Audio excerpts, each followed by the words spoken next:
Vamos a ver lo que es el capítulo número 2 de termodinámica, energía, transferencia de energía y análisis general de energía. Los objetivos en este capítulo son analizar la naturaleza de la energía interna, definir el concepto de calor y terminología relacionada con la transferencia de energía causada por el calor, analizar los tres mecanismos de transferencia de calor: conducción, convección y radiación, definir el concepto de trabajo, incluidos el trabajo eléctrico y varias formas de trabajo mecánico.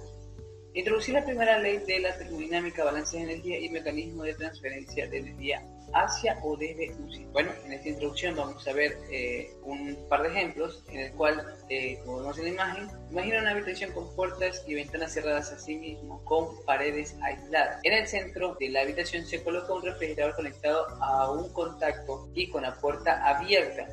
Incluso se podría usar un pequeño ventilador rolado que haga circular el aire para mantener la temperatura uniforme. Analiza la siguiente pregunta: ¿aumentará o disminuirá? Son una de las grandes interrogantes que veremos en este capítulo. Si se toma toda la habitación como un sistema cerrado adiabático, puesto que la habitación está cerrada y aislada, de modo que mientras el refrigerador trabaja dentro de la habitación, la energía se conserva. Tenemos acá también el único intercambio de energía sería la energía eléctrica, que se convierte en una cantidad equivalente de energía térmica en la habitación, provocando el aumento de temperatura. Podemos ver aquí en la imagen. Además de esto, tenemos que existen formas de energía. Existe la energía térmica, energía mecánica, cinética, eléctrica, magnética, química y nuclear, cuya suma conforma el total E de un sistema. La termodinámica solo trata con el cambio de energía total. Formas de energía macroscópica son las que poseen un sistema como un todo en relación con cierto macro de referencia exterior, como podemos ver en la imagen. Energía potencial, energía cinética, y nuevamente volvemos a la energía potencial como la que vemos en el patinador. Formas de energía microscópica son las que se relacionan con la estructura molecular de un sistema y el grado de actividad molecular interna, u la suma de todas las formas microscópicas de energía.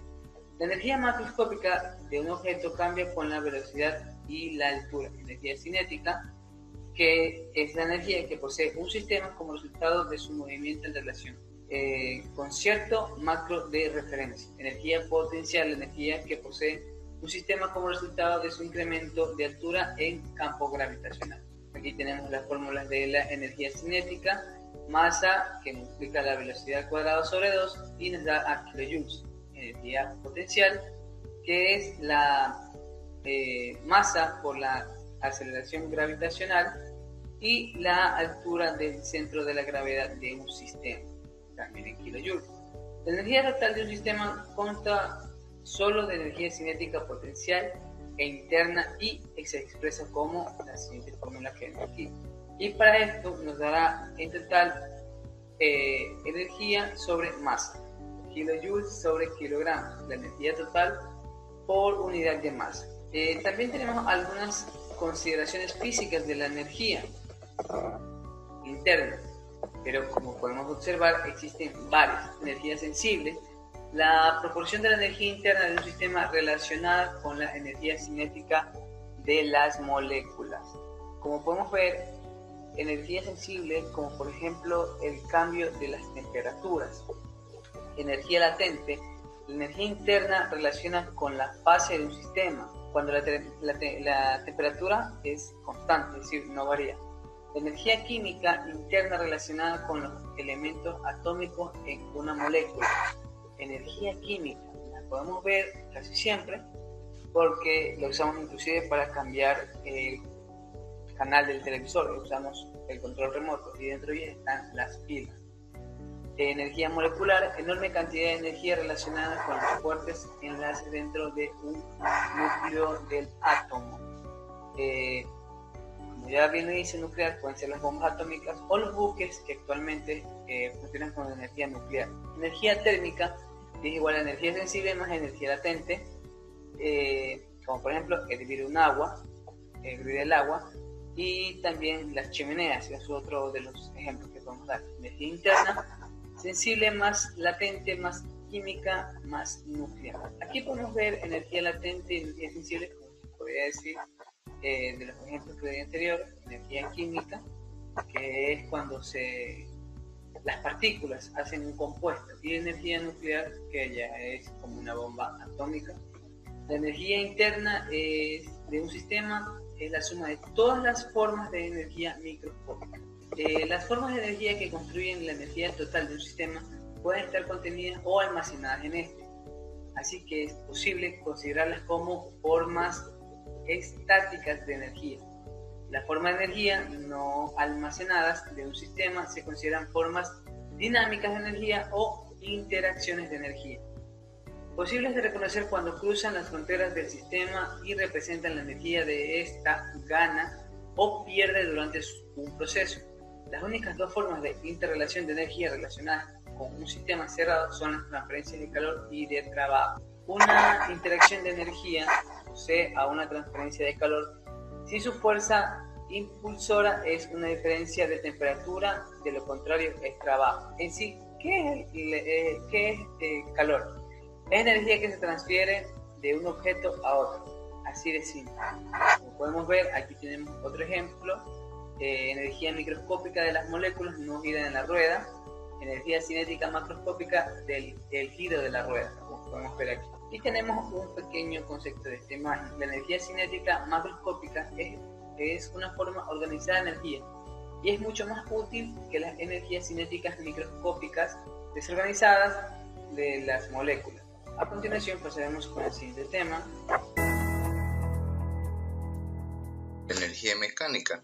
Tenemos un pequeño concepto y dice que se le puede definir como la forma de energía que se puede convertir completamente en trabajo mecánico de modo directo mediante dispositivos mecánicos como una turbina. También entendemos como energía mecánica que se representan en cuerpos a razón de movimiento. Energía cinética de su situación respecto a los otros cuerpos. Pongamos un ejemplo: la Tierra, de su estado de formación en el caso de los cuerpos elásticos. La energía mecánica de un cuerpo o de un sistema en la suma de energía cinética y de energía potencial se trata de una magnitud escalar relacionada al movimiento de los cuerpos y con las fuerzas del origen mecánico. Aquí tenemos lo que es energía mecánica, flujo por unidad de masa. Tenemos aquí la fórmula. Abajo también tenemos tasa de energía mecánica por flujo. Ejemplos de energía mecánica: el pedalear en bicicleta, las subidas del tobogán, tiro de resorte en una resortera, el mecanismo de un reloj, juguetes de cuerda y una hidroeléctrica. Aquí tenemos lo que es la transferencia de energía por calor. Tenemos que la energía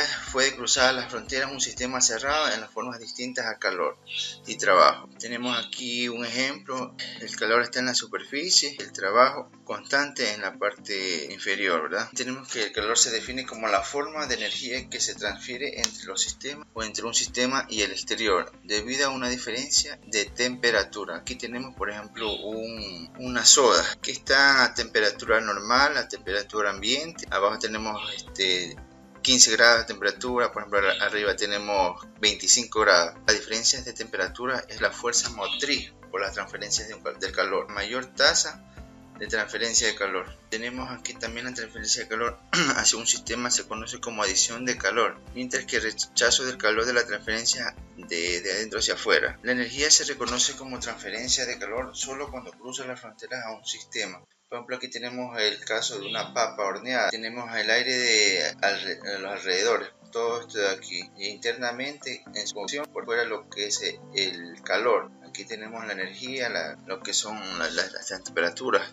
Aquí tenemos un proceso durante el cual hay una transferencia de calor, se denomina como adiabática. Tenemos que durante el proceso adiabático un sistema no intercambia calor con el exterior. Aquí tenemos una fórmula de transferencia de calor a la unidad de masa.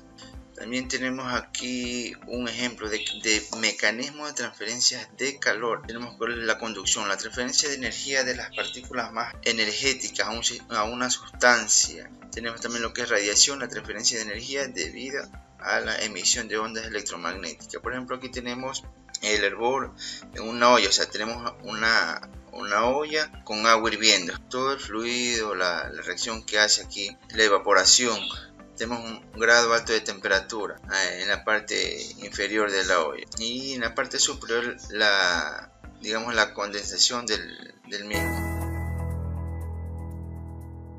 Transferencia de energía por trabajo. El trabajo es una transferencia de energía a través de la frontera de un sistema asociado a un cambio en las variables macroscópicas. En esta definición hay que remarcar varios aspectos que se explican en las secciones siguientes y en los artículos relativos al calor y al primer principio de la termodinámica. El trabajo es una transferencia de energía, es un paso de energía de un sitio a otro y no es algo que se tiene o se almacena. El trabajo se localiza en la frontera del sistema, es una entrada o salida por las paredes del sistema y no se refiere al interior de este, pues está asociado al cambio de las variables macroscópicas, como pueden ser el volumen, la presión, la posición y velocidad del centro de masas y el voltaje, pero no la temperatura. ¿Por qué? Porque es microscópica.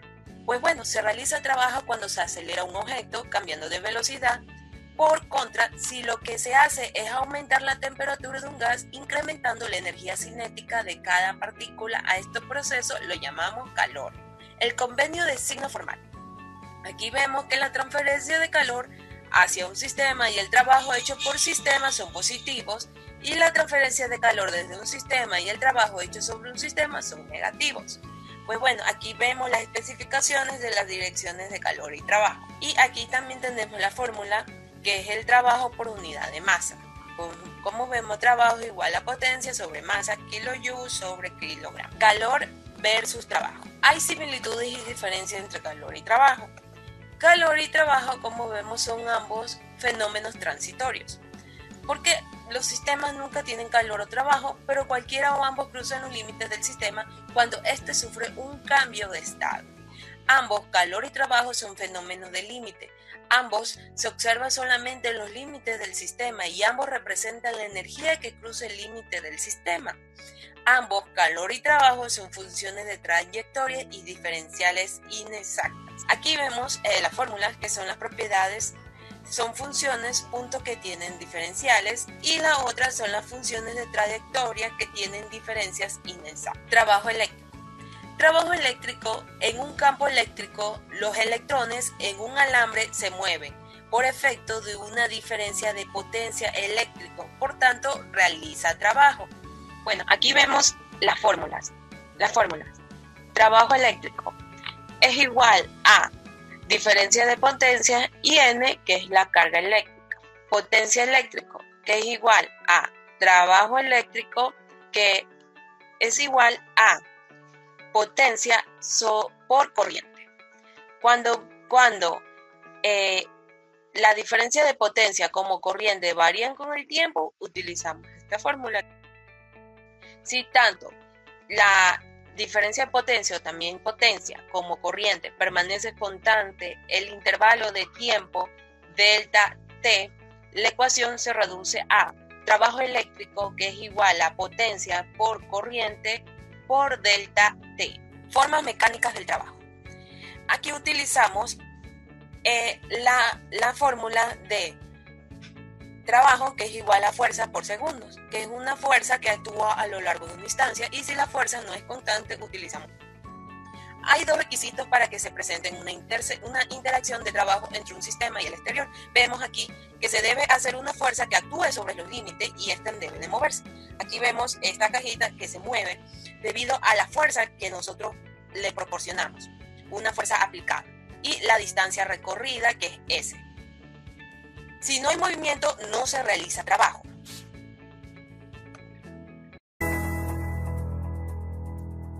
Vamos a hablar sobre el trabajo flecha. La transmisión de energía mediante un eje rotatorio, en este caso la flecha, que tenemos aquí, como por ejemplo en este ejemplo, el trabajo hecho durante n revoluciones se determina así. Una fuerza F, que es la que vemos que actúa sobre la rueda, en la parte exterior de la rueda, que actúa por medio de un brazo de momento R, genera un momento de torsión T.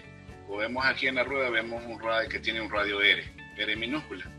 Entonces el torque podemos decir que es la fuerza por el radio. Despejando la fuerza de esta forma, tenemos que la fuerza es igual al torque sobre el radio. Esta fuerza actúa a lo largo de una distancia S, que se relaciona con el radio mediante S está sobre la superficie de la rueda que vemos que está inserta en el eje. Y esta es 2πr por n, que son las revoluciones. El trabajo de la flecha se determina a partir de la siguiente fórmula. Dice que el trabajo de la flecha es igual a la fuerza por S, F por S. Que sustituyendo las ecuaciones anteriores, tenemos que la fuerza es el torque sobre el radio multiplicado por 2πrn, que es S. Luego, reacomodando todo, tenemos que la fórmula nos queda con 2πn por T. Todo esto en kilojoules, que decía 2pi por n revoluciones por el torque. El trabajo de la flecha es proporcional al momento de torsión aplicado al número de revoluciones de la flecha. La potencia transmitida mediante la flecha es el trabajo de la flecha por unidad de tiempo, donde n punto es el número de revoluciones por unidad de tiempo, que puede ser por revoluciones por segundo, o normalmente lo que encontramos en muchas de las aplicaciones industriales, revoluciones por minuto. Entonces, el trabajo flecha punto es igual a 2πn punto por el torque, y todo esto en kilovatios. Trabajo de resorte. Dice que cuando tenemos un resorte que cambia su longitud en una cantidad diferencial de X bajo una influencia de una fuerza F, el trabajo efectuado por dicho resorte es la derivada del trabajo igual a F por la derivada en X, que es la derivada de la distancia que se estira o se encoge el resorte. Para resortes elásticos lineales, el desplazamiento X es proporcional a la fuerza aplicada. Como podemos ver en la fórmula abajo, la fuerza es igual a K por X. En este caso K, que es la constante de resorte, que está en kilonewton sobre metro, y la fuerza está en kilonewton. Como podemos ver en la imagen a la derecha, vemos que cuando el resorte se estira, en este caso se estira una cierta cantidad más XF. Cuando no está deformado o está sin contraerse, comprimirse, X igual a XY, y cuando se comprime, X igual a menos XF. Para esto se define el trabajo de resorte, que sería igual a la integral de ambos lados de la primera fórmula. La integral de esa integral nos daría un medio K por X2 al cuadrado menos X1 al cuadrado, donde X1 y X2 son los desplazamientos iniciales y finales del resorte respectivamente, medidos a partir de la posición de reposo del resorte. Este trabajo está en kilonewton. El problema nos dice: determina la potencia necesaria para que un automóvil de 1150 kilogramos suba por el camino ascendente de 100 metros de longitud con una pendiente de 30 grados con respecto a la horizontal en 12 segundos. A velocidad constante, B desde el reposo hasta una velocidad de 30 metros por segundo y C desde 35 metros por segundo a una velocidad final de 5 metros por segundo. Ignora el rozamiento, la resistencia del aire y la resistencia al rodar. Primero vamos a ver los datos del problema. Tenemos que la masa del vehículo es 1150 kilogramos, la longitud a recorrer es 100 metros, la inclinación es de 30 grados y el delta T sería 12 segundos. Tenemos que la velocidad para la pregunta A es velocidad constante. Para la pregunta B, la velocidad inicial es 0, la velocidad final es 30 metros por segundo, y para la opción C, la velocidad inicial es 35 metros por segundo y la velocidad final 5 metros por segundo. Para esto aplicamos la ecuación de la energía, que nos dice que la energía es la sumatoria de energía interna más la energía cinética más la energía potencial. El vehículo, la energía interna es muy despreciable, por eso no se la considera casi cero. Considerando solo la energía cinética y la energía potencial, nos queda que M multiplica a B2 al cuadrado menos B1 al cuadrado sobre 2 más mg por delta Z. En este caso, delta Z es la altura a la que sube el vehículo. Como el vehículo sube por una pendiente, esta pendiente tiene un ángulo y una longitud, y podemos sacar la altura vertical a la que sube el vehículo, que en este caso sería 100 metros por el seno de 30, que nos da una altura de 50 metros. Luego, como queremos determinar la potencia necesaria, tenemos que tomar la distancia la cantidad de tiempo que le toma subir el vehículo, y para eso dividimos delta E para delta Z en un lado de la ecuación, y en el otro lado de la ecuación también dividimos para delta T, lo cual nos quedaría que sacando factor común la masa, la masa multiplica a B2 al cuadrado menos B1 al cuadrado sobre 2 más G por delta Z sobre delta T, la potencia que utiliza el vehículo para subir la pendiente. Como ya tenemos la fórmula, vamos a la opción A, que dice que la velocidad es constante. Entonces el delta E punto dice que es 1150 kilogramos por la velocidad. Como las velocidades son constantes y inicial y final son iguales, este factor es 0, más 9.8 metros por segundo al cuadrado por 50 metros, todo eso sobre 12 segundos. Esto nos da un resultado de 47.006.25, en este caso ya queremos el desglose de las unidades, en este caso watts, dividido para 1000 nos da 47 kilowatts. En la opción B tenemos que va desde el reposo 0 metros por segundo hasta 30 metros por segundo. Entonces aplicamos estos datos a la fórmula, tenemos que 1150 kilogramos multiplica 30 metros por segundo al cuadrado menos 0, que es la velocidad inicial, sobre 2, a 9.81 metros por segundo al cuadrado por 50 metros, todo eso dividido para 12 segundos. Y nos da un resultado de 90.131.25 watts, que transformado en kilowatts nos da una potencia de 90.1 kilowatts. Y en la opción C, que la velocidad inicial es 35 y la velocidad final es 5 metros por segundo, aplicados a la fórmula de 1150 kilogramos, 5 metros por segundo al cuadrado menos 35 metros por segundo al cuadrado, dividido para 2, más 9.81 metros por segundo al cuadrado, por 50 metros, todo eso dividido para 12, y eso nos da un resultado de menos 10.5 kilowatts. ¿Por qué nos da negativo? Porque en este caso el vehículo va desacelerando, va de una velocidad más alta hasta una velocidad más baja. Primera ley de la termodinámica nos habla de lo que es la conservación de la energía. Esto básicamente significa que la energía no se crea ni se destruye, como nos indica en el segundo párrafo.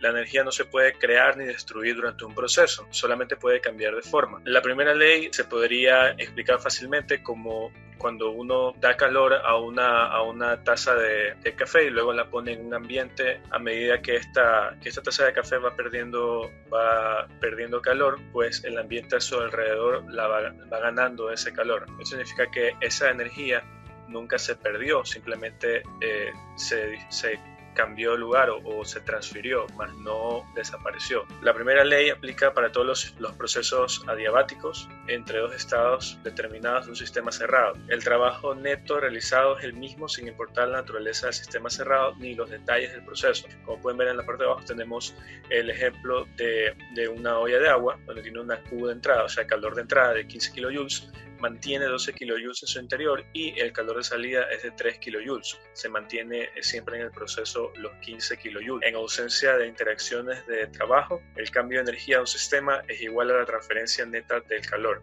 Y en el lado derecho tenemos el ejemplo de la papa, donde entran 5 kilojoules de calor y se mantienen dentro de la papa, que en este caso representa un sistema cerrado. El incremento de la energía de una papa dentro de un horno es igual a la cantidad de calor transferido a este. Nuevamente nos indica la energía no se crea ni se destruye, solo cambia de forma. Y para terminar por ese lado, tenemos el ejemplo de una roca que va cayendo.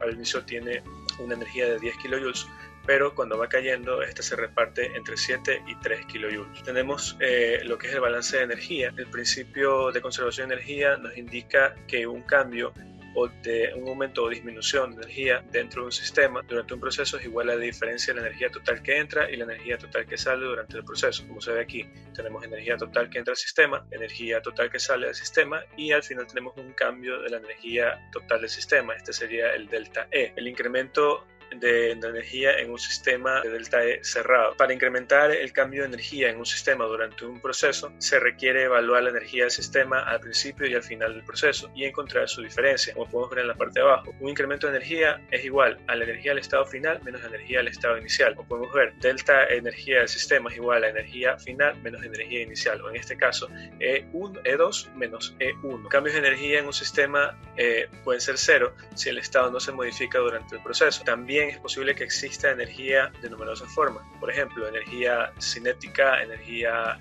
que es la energía de las moléculas, energía latente, química y nuclear. También lo que es la energía cinética y potencial. Estas tres energías suman lo que es la energía total de un sistema, como lo podemos ver en la ecuación de la parte izquierda. La delta energía es igual a la delta de energía interna más la delta de energía cinética más la delta de energía potencial. Para sistemas estacionarios, los cambios de energía cinética y potencial son cero y van en relación al cambio de energía total. Los mecanismos de transferencia de energía de entrada y energía de salida. La energía se puede transferir hacia o desde un sistema de tres maneras. Puede ser por calor, por trabajo o flujo másico. Las interacciones de energía se reconocen en las fronteras de un sistema cuando lo cruzan y representan la energía que gana o pierde un sistema durante un proceso. Tenemos tres ejemplos, lo que es transferencia de calor, transferencia de trabajo y flujo másico. Básicamente funcionan de la misma manera, pero se expresan de distintas formas. Por ejemplo, la transferencia de trabajo se expresa en en kilojoules y transferencia de flujo másico se expresa en kilowatts. Las cantidades totales de un intervalo de tiempo delta T se relacionan con las cantidades por unidad de tiempo mediano. Ahora lo tenemos expresado en delta T. Lo que es balance de energía se puede expresar en una unidad de masa como energía entrada menos energía de salida igual a delta energía del sistema, expresada en kilojoules sobre kilogramo.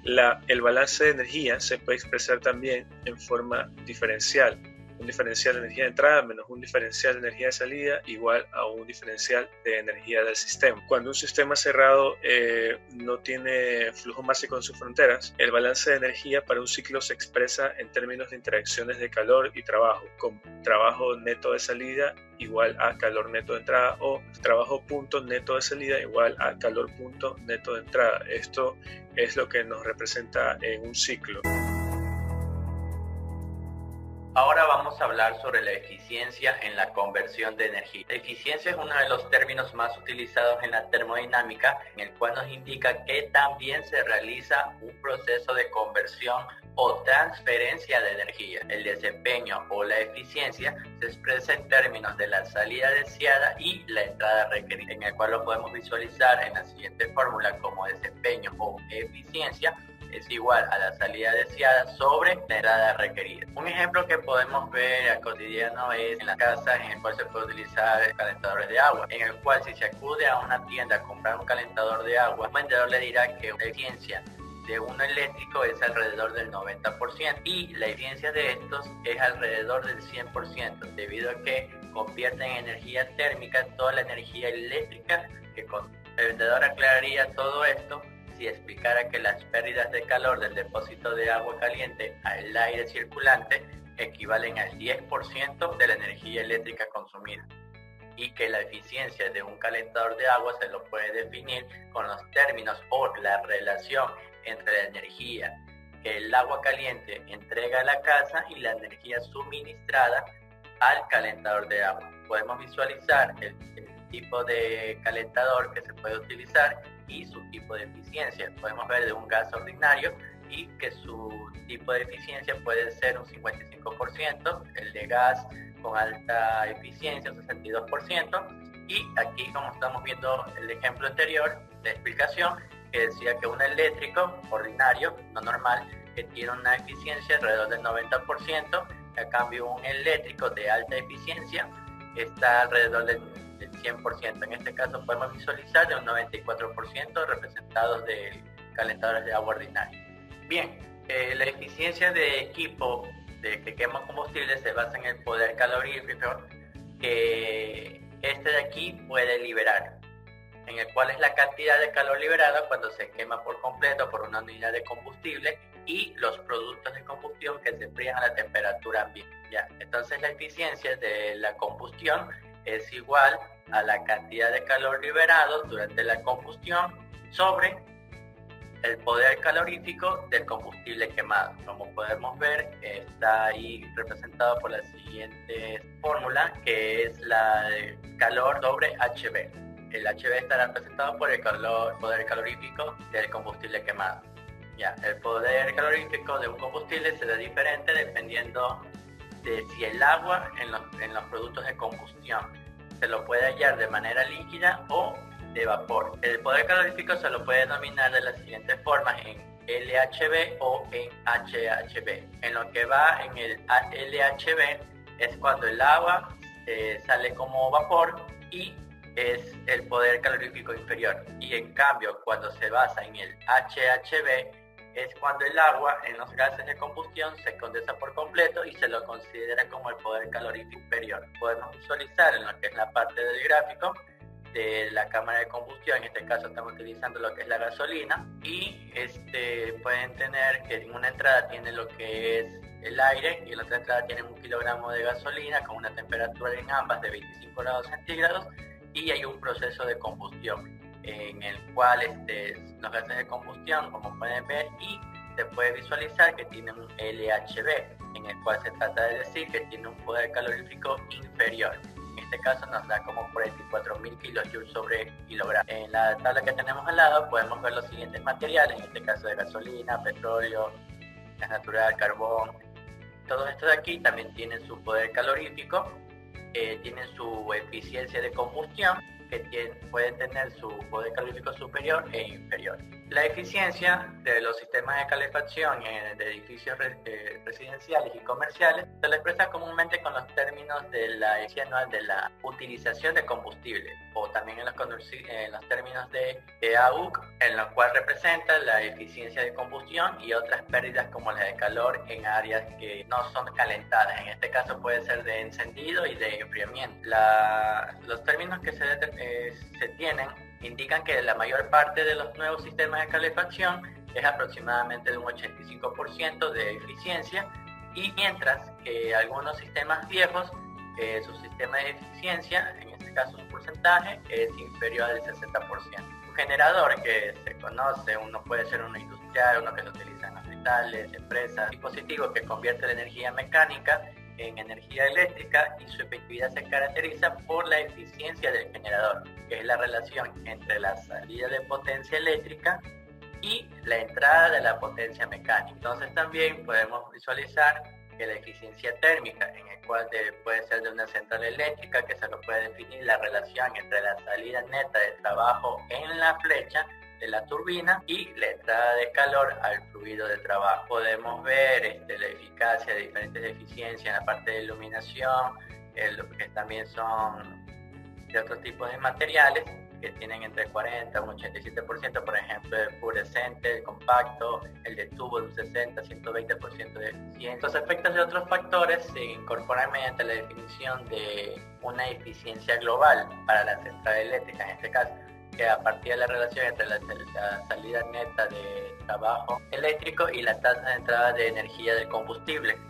Entonces podemos abarcar en esta eficiencia global, que puede ser igual a la eficiencia de combustión, a la eficiencia térmica. Recordemos que la parte térmica se basa también en la parte de energía latente y sensible, la eficiencia del generador, en el cual nos da la siguiente fórmula de un HHB por flujo de masa neto, que también se divide con el flujo de trabajo neto eléctrico. Entonces nos da también la parte de la eficacia de la iluminación, en el cual se define como la cantidad de luz producida en lúmenes por watts de electricidad consumida, que esta eficacia la podemos encontrar en nuestras casas, en nuestras habitaciones, en la sala. Se puede ver la eficiencia de iluminación, se lo puede sacar por medio de cuánto se ha consumido por watts dentro de las casas, ver por el medidor, cuánto no se paga la luz, todo eso de ahí. Y también se puede ver la eficiencia de un aparato para cocinar. Puede ser en una cocina de inducción, en una olla arrocera, se lo puede ver en eso de ahí, la cantidad de energía que uno gasta. En este caso se lo puede definir como la relación entre la energía útil transferida a los alimentos y la energía que consume el aparato. Las estufas eléctricas son más eficientes que la de gas, pero es mucho más barato cocinar con gas natural que con electricidad, debido al menor costo unitario del gas, por razón que las estufas eléctricas, o también los que uno tiene en cocinas de inducción, va consumiendo energía eléctrica, y eso aumenta el costo de los pagos al final de mes, en el cual tiene una eficiencia mucho más grande que la de gas que uno consume normalmente. También tenemos la eficiencia de cocción, pero en este caso ya dependería de los gustos de la persona, de los hábitos, también del tipo de aparato, porque puede uno utilizar, puede depender mucho del tiempo, el tipo de alimentos que lleva uno tiempo para cocinar. Entonces hay una variación en esa parte de la eficiencia de cocción. Podemos visualizar en las imágenes una lámpara fluorescente compacta de 15 watts que provee mucho más luz que un foco que normalmente puede tener uno en la casa, uno económico que cuesta la tienda de 60 watts, que tiene mucho más eficiencia, mucha más iluminación. También podemos ver a cambio acá de una olla que tiene una eficiencia de energía utilizada sobre la energía suministrada al aparato. En este caso vemos que se está suministrando 5 kilowatts y ahí se está entregando una cantidad de 3 kilowatts, en este caso al aparato, para que haga su proceso, y está saliendo 2 kilowatts. En este caso aquí podemos ver que se está dividiendo la energía utilizada sobre la energía suministrada al aparato y nos da 0,60. A continuación veremos el costo de la energía para cocinar con estufas eléctricas y de gas. Procedo a leer el problema. La eficiencia de los aparatos para cocinar afecta la ganancia de calor interna, una mayor cantidad de energía para las mismas tareas. Mientras el exceso de energía consumida se manifiesta como calor en el espacio cercano, la eficiencia de los quemadores abiertos se determina como un 73% para unidades eléctricas y un 38% para las de gas. Considera un quemador eléctrico de 2 kW, un costo unitario de electricidad y de gas natural es 0,9 kWh y 1.20 centavos. Con respecto al tema, prácticamente determina la tasa de consumo de energía del costo unitario de esta tanto en el quemador eléctrico como en el gas. Bueno, vimos en la fórmula el calor multiplicado, que es igual a la energía, a la entrada de energía por la eficiencia de la estufa eléctrica sería un 70%, y la entrada de energía es de 2 kilowatts. Entonces, la perspectiva de operación, 2,73 nos da 1.46 kilowatts. Ahora vamos a hablar de costo de energía utilizada. El costo de la energía utilizada se lo hace con el costo de la energía consumida dividido por la eficiencia. ¿Por qué? Porque es inversamente proporcional. Entonces procedemos a 0,099 centavos de kilowatts hora sobre 0,73 nos da un resultado de 0,23 kilowatts hora o 123 décimas hora. Procedemos determinamos que el puede dar 1.46, con el 31% que determina lo que es la tabla de ejercicio, un 38% más que es 3.84 kilowatts hora. Deus sería la simplificación, ya que un kilowatt hora es igual a 3.412 BTU. Entonces procedemos a hacer lo mismo, pero esta vez calculamos el costo de la energía utilizada haciendo una conversión. Utilizamos 29.3 porque eso equivale a un término. Entonces hacemos la conversión del $1.20 centavos por 29.3 kilowatts hora dividido por 0,38 es la eficiencia. Ya vimos esto es inversamente proporcional y por eso lo dividimos. Nos da un valor de 2 centésimos de kilowatts hora. A continuación veremos la eficiencia de dispositivos mecánicos. Una ausencia irreversible como la fricción, la energía mecánica se va a convertir por completo en una forma de energía mecánica. La eficiencia mecánica del dispositivo se la eficiencia mecánica de la salida de energía mecánica dividida por la entrada de energía mecánica, o que a su vez un menos mecánica perdida sobre la energía mecánica, que es el inverso a la fórmula anteriormente dada. De la perfección del proceso de conversión del trabajo mecánico ejecutado y la turbina como la eficiencia de la bomba se determina por medio del incremento de la energía mecánica del fluido con respecto a la entrada de la energía mecánica, que es igual a la variación de energía mecánica del fluido o trabajo de la bomba interna dividido por el trabajo de flecha de entrada o el trabajo de la bomba nominal, por así decirlo.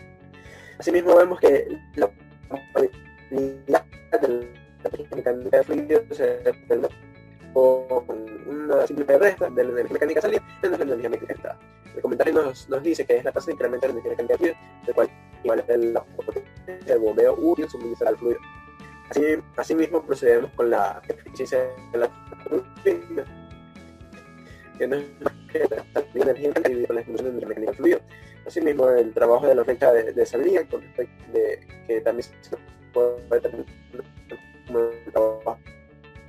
Y ahora procedemos a la variabilidad de la energía mecánica del fluido, que es asimismo otra resta más de la energía mecánica entrada de la energía mecánica salida. El comentario nos dice que la tasa de disminución en la energía mecánica del fluido es equivalente a la potencia mecánica estallada del fluido. Y aquí veremos la eficiencia del motor eficiencia. La eficiencia motor no es más que la unidad de potencia mecánica sobre la de potencia eléctrica. Ejemplo 2.16. Generación de potencia en una central hidráulica. Se va a generar potencia eléctrica instalando un generador de turbina hidráulica en un sitio ubicado a 70 metros debajo de la superficie, libre de un embalse grande de agua que puede suministrar agua a razón de 1500 kilogramos por segundo uniformemente. Si la salida de potencia mecánica de la turbina es de 800 kW y la generación de potencia eléctrica es de 750 kW, determina la eficiencia de la turbina y la eficiencia combinada turbina-generador de esta planta. Ignore las pérdidas en tuberías. Entonces, primero procederemos a ver el gráfico en el cual tenemos que una turbina y un generador. Esta turbina y este generador van a funcionar en base al flujo volumétrico y al flujo másico del agua que viene desde esta parte de aquí. Como podemos apreciar aquí, podemos determinar que en este ejercicio en particular no vamos a tener energía cinética, sino energía potencial. ¿Por qué? Porque todo el agua que vamos a analizar solamente va a tener el efecto de la gravedad y la altura, que determinamos que según el ejercicio esto está ubicado a 70 metros por debajo del nivel inicial del agua. Entonces, la energía potencial que vamos a obtener es gravedad por altura. La gravedad es de 9.81 metros por segundo por 70 metros, lo cual nos va a dar como resultado 68,7 metros cuadrados sobre segundo cuadrado. Pero tenemos que transformar esto a kilojoules. ¿Por qué? Porque para poder utilizar estos factores necesitamos de tener o de convertir estos valores, estas unidades en unidades de energía que vienen a ser bien kilojoules sobre kilogramo como kilowatt. En este caso, un kilojoule sobre kilogramo equivale a 1000 metros por segundo cuadrado, por lo cual podemos obtener que en base a esto nos va a dar 0,687 kilojoules sobre kilogramo. La tasa a la cual se suministra la energía mecánica del agua hacia la turbina es que el diferencial de energía mecánica del fluido es igual a el flujo másico por la energía mecánica de entrada menos la energía mecánica de salida, que esto también vendría a ser igual al flujo másico por la energía potencial menos el cero es energía cinética, ya que determinamos que aquí en este caso no iba a haber energía cinética o la cual va a ser insignificante, por la cual se puede despreciar. Entonces tenemos que el flujo másico es igual a que el diferencial de energía mecánica del fluido es igual a el flujo másico por la energía potencial. Reemplazando los valores, tendremos al final que el diferencial de energía mecánica es igual a 1031. Ahora, la eficiencia combinada de la turbina generador y la eficiencia de la turbina se determinan a partir de las definiciones explicadas anteriormente. La eficiencia turbina generador es igual a la energía eléctrica de salida, la potencia eléctrica de salida dividido para el diferencial de energía mecánica del fluido que obtuvimos anteriormente, entregada por una generación de potencia eléctrica, es decir, que el generador nos entrega 750 kW, haciendo la división de esto con el diferencial de energía mecánica que nos dio 1031 kW, obtenemos 0.27, es decir, 72,7%. Ahora, la eficiencia únicamente de la turbina es igual a la la potencia eléctrica de salida entre el diferencial de energía mecánica del fluido. El ejercicio nos indicó que la potencia que nos iba a dar la turbina es de 800 kW, dividido para los 1031 kW del diferencial de energía mecánica nos da una eficiencia del 77,6%. Por lo tanto, el embalse suministra 1031 kW de energía mecánica hacia la turbina, donde esta solamente de esos 1031 kW solamente convierte 800 kW por la eficiencia que es de 77,6%, mientras que la potencia de la flecha que impulsa el generador obtiene solamente 750 kW de potencia eléctrica. En este caso, podemos apreciar que la fuerza que impulsa el flujo de los fluidos es la diferencia de presión. Una bomba trabaja elevando la presión de un fluido, convirtiendo el trabajo mecánico del eje en energía de flujo. Se determina que una bomba de gasolina consume 3.8 kW de potencia eléctrica cuando está trabajando. Si la diferencia de presiones entre la descarga y la succión de la bomba es de 7 kPa y los cambios de velocidad y altura son despreciables, determine el flujo volumétrico máximo posible de la gasolina. Los datos que nos entrega el ejercicio son la potencia eléctrica de entrada, que es de 3.8 kW, la diferencia de presión es de 7 kPa. Las presiones de descarga, que los cambios de velocidad y la altura son despreciables, es decir, que no va a haber ni energía cinética ni energía potencial, por lo cual van a ser cero. Y calcular el flujo volumétrico. Entonces, aplicando la fórmula de eficiencia, nos da que la eficiencia del sistema motobomba es igual a el diferencial de energía mecánica del fluido dividido para la potencia eléctrica de entrada, donde el diferencial de energía mecánica del fluido es igual a la potencia eléctrica de entrada del sistema del motor. Y el diferencial de energía mecánica del fluido es igual al flujo volumétrico al flujo másico por el diferencial de energía mecánica del fluido, donde el diferencial de energía mecánica es igual a flujo másico por diferencial de presión dividido para densidad más energía cinética y energía potencial. Pero como estos son despreciables, se las elimina, por lo cual vamos a obtener que el flujo másico por la diferencia de presión sobre la densidad es igual a la potencia eléctrica, que también se puede determinar como flujo másico es igual a densidad por flujo volumétrico. Densidad equivale a masa sobre diferencial de tiempo para obtener el flujo volumétrico, y volumen y velocidad sobre diferencial de tiempo es igual a flujo volumétrico. Obtener que la densidad por el flujo volumétrico, todo esto multiplicado por el diferencial de presión dividido para densidad con densidad se me van. Todo esto es igual a mi potencia eléctrica de entrada. Ya sabiendo todas estas conversiones que hemos hecho, obtenemos una ecuación final, que es que el flujo volumétrico es igual a la potencia eléctrica de entrada dividido por el diferencial de... Como ya tenemos estos valores, lo único que hacemos es reemplazar. El flujo volumétrico nos va a dar que 3.8 kilowatts sobre 7 kilopascales. Estas unidades, kilowatts y kilopascales, los tenemos que convertir. En caso de kilowatts, en kilonewton por metro sobre segundo, y kilopascales en kilonewton sobre metro cuadrado. Al momento de hacer las simplificaciones correspondientes, obtengamos las unidades del flujo volumétrico, que son metros cúbicos sobre segundo, con lo cual obtendremos finalmente que el flujo volumétrico es igual a 0.543 metros cúbicos sobre segundo. En el caso de una bomba de aceite que consume 35 kilowatts de potencia eléctrica al bombear 0.1 metros cúbicos sobre segundo de aceite con una densidad de 860 kilogramos sobre metro cúbico, y los diámetros de los tubos de succión de descarga son 8 centímetros y 12 centímetros respectivamente, si se determina que el aumento de la presión de aceite por la bomba es de 400 kilopascales y la eficiencia del motor es 90%, calcule la eficiencia mecánica de la bomba. Los datos que podemos extraer del enunciado es que la potencia eléctrica de entrada es de 3,5 kilowatts. El flujo volumétrico del aceite es 0,1 metros cúbicos sobre segundo. La densidad del aceite es 860 kilogramos sobre metro cúbico. El diámetro 1 es de 8 centímetros, el diámetro 2 de 12 centímetros, la diferencia de presión 400 kilopascales y la eficiencia del motor, que es de 0,9. Nos pide hallar la eficiencia de la bomba. Entonces, eficiencia del sistema motobomba es igual a la energía, el diferencial de energía mecánica del fluido de salida dividido para la potencia eléctrica de entrada.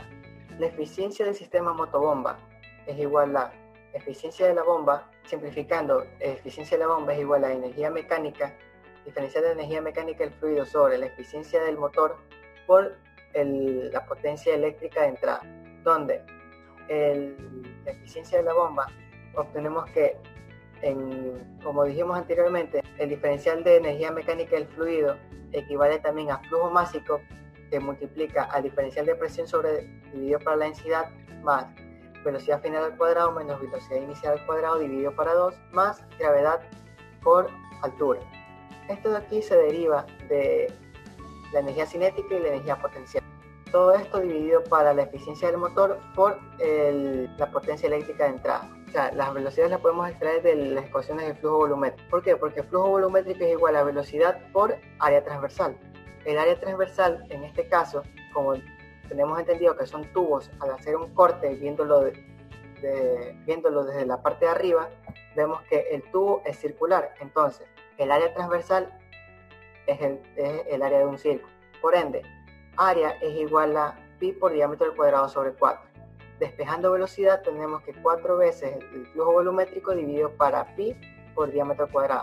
Reemplazando esto para obtener los valores de las dos velocidades, tomando en cuenta de que el diámetro no lo vamos a usar en centímetros, sino que lo necesitamos transformar en metros.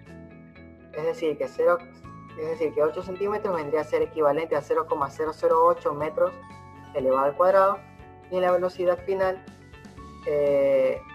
los 12 centímetros equivaldrían a 0,12 metros elevados al cuadrado, lo cual nos daría como velocidad inicial de 19,8 metros sobre segundo y una velocidad final de 8,84 metros sobre segundo. Ahora, en el flujo másico, para transformar esto, tenemos que multiplicar la densidad del aceite por el flujo volumétrico del aceite. Al hacer la multiplicación obtenemos que el flujo másico es de 86 kilogramos sobre segundo. Ahora, para reemplazarlo, lo único que hacemos es el flujo másico, que ya determinamos que es 86, por 400 kilopascales, que es la diferencia de presión, dividido para la densidad, 860 kilogramos sobre metro cúbico, más velocidad final, 8.84 menos 19.89 al cuadrado, dividido para 2.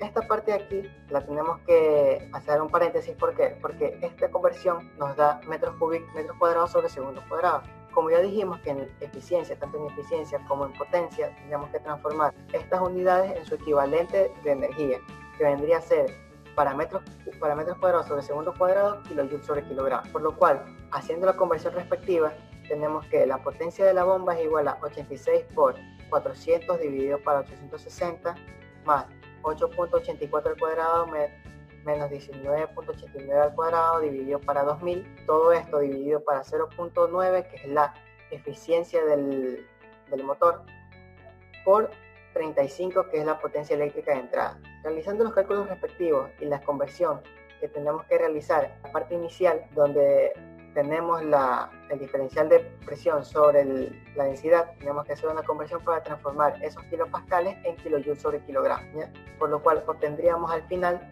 que la potencia de la bomba es igual a 0,84, es decir, 84% de eficiencia en la bomba.